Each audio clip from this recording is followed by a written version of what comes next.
All animals are equal, but some animals are more equal than others. This is a quote from a book called Animal Farm by George Orwell. So this book talks about power, revolution, and the dangers of corruption. Don't be fooled by this normal animal farming setting. This book contains the most profound political message ever written. Go read the book.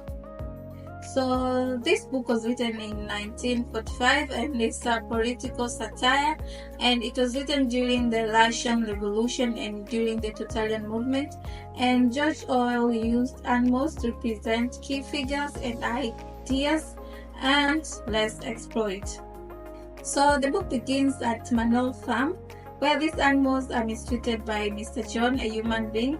So these animals decide to fight for equality and justice. So they overthrow Mr. Jones. After they have thrown Mr. Jones, the farm is led by the pigs. Consider that the pigs are considered the smartest among the animals. So as they have taken over the farm, they set out 7 commandments. And among of the commandments that these pigs decided that all animals are equal and animals should work together.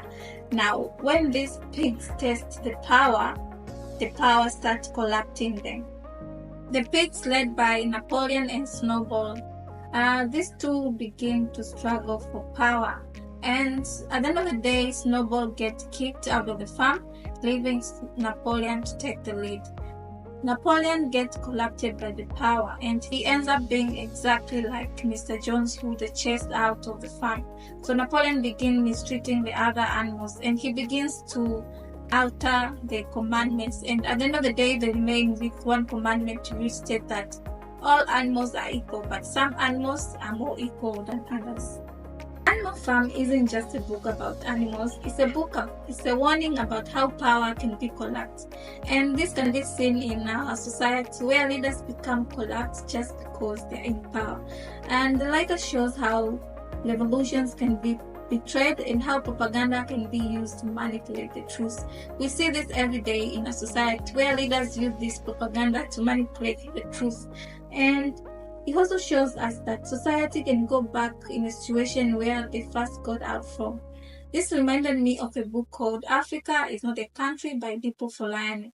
And one of the concepts that Dipo portrayed is how African leaders who played a major part in taking us out of these colonizers end up being exactly the same as the colonizers.